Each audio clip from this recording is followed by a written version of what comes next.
नमस्कार मैत्रिणींनो, आज मी खमंग अशा ज्वारीच्या भातोड्याची रेसिपी तुम्हाला दाखवणार आहे। सुरुवातीला भातोड्या तळून घेऊया।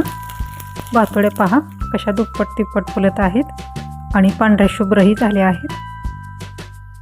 उन्हाळ्यात ज्वारीच्या भातोड्या जेवणासोबत असतील तर जेवणही छान होतं आणि तोंडाला चवही येते।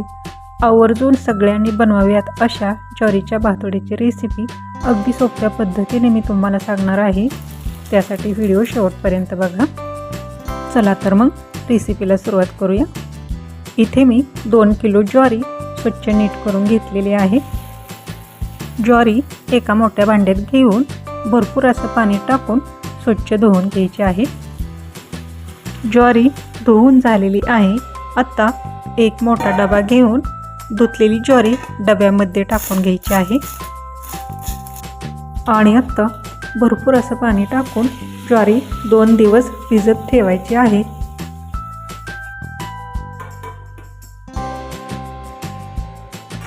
ज्वारी भिजू घातल्यानंतर रोज ज्वारीतील पहिले पाणी काढून टाकायचे आहे आणि ज्वारी स्वच्छ धुवून दुसरे स्वच्छ पाणी टाकून ज्वारी भिजत ठेवायची आहे। 2 दिवस पूर्ण झाल्यानंतर तिसऱ्या दिवशी ज्वारी स्वच्छ धुवून घ्यायची आहे आणि मोठी चाळण घेऊन त्यामध्ये ज्वारी काढून घ्यायची आहे। चाळणीमध्ये ज्वारी काढली तर ज्वारी धुताना सांडणारही नाही आणि ज्वारीतील पाणी पूर्ण वितळून जाईल।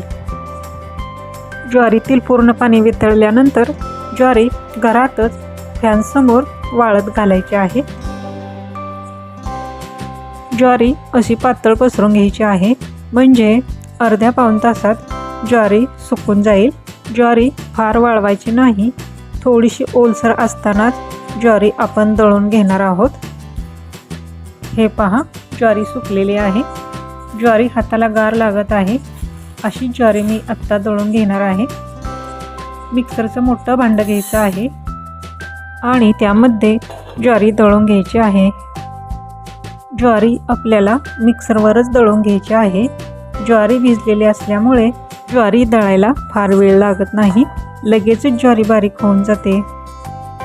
मिक्सरवर ज्वारी दळल्यामुळे पिठातील कोंडा पूर्ण बाजूला निघतो आणि आपल्या भातोड्या पांढऱ्या शुभ्र होतात। ज्वारी पूर्ण दळून झालेली आहे। आता पुरण दळायची चाळणी घेऊन ज्वारीचं पीठ चाळून घ्यायचं आहे। पिठाच्या चाळणीनं चाळलं तर फक्त पीठच खाली पडेल आणि सर्व कण वरच राहतील। त्यासाठी पुरण दळायच्या चाळणीने पीठ चाळून घ्यायचं आहे आणि हा राहिलेला कोंडा टाकून द्यायचा नाही। याच्याही तुम्ही मसाला भातोड्या बनवू शकता। ज्वारीचं पीठ दळून झालेलं आहे। पीठ जरासं गार लागत आहे म्हणून डब्यात न ठेवता ताटामध्येच कापड झाकून ठेवायचं आहे। चौथ्या दिवशी भातोड्या बनवायच्या आहेत, त्यासाठी एका पातेल्यानं पीठ मोजून घेतलं आहे। पीठ 1 पातेलं आहे, त्यासाठी 3 पातेली पाणी आपल्याला लागणार आहे।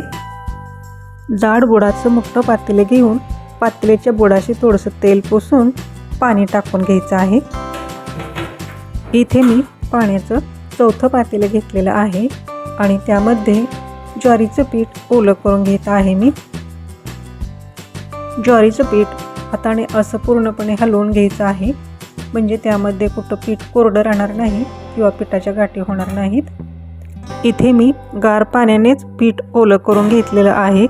पाण्याला चांगली उकळी आलेली आहे, त्यामध्ये चवीनुसार मीठ टाकून घ्यायचं आहे।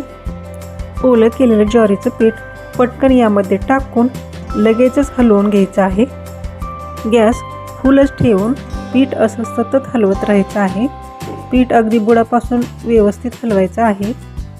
इथे मी पाण्याच्या 4थ्या पातेल्याने पीठ ओलं करून घेतलेलं होतं। पीठ ओलं करून शिल्लक राहिलेलं पाणी नंतर मी उकळून घेतलेलं आहे आणि आता पीठ जरासं आपलं हे घट्ट वाटत आहे म्हणून ते पाणी यामध्ये मी टाकून घेत आहे। पिठामध्ये कुठे गाठी असतील तर त्या अशा फोडून घ्यायच्या आहेत। जास्त पीठ असल्यामुळे असं सतत हलवत राहायचं आहे। पीठ अगदी बुडापासून हलवून घ्यायचं आहे। आणि आत्ता गॅस मंद ठेवून 10 मिनिट झाकून ठेवूया. झाकण काढून पुन्हा पूर्णपणे पीठ हलवून घ्यायचं आहे आणि झाकून ठेवायचं आहे.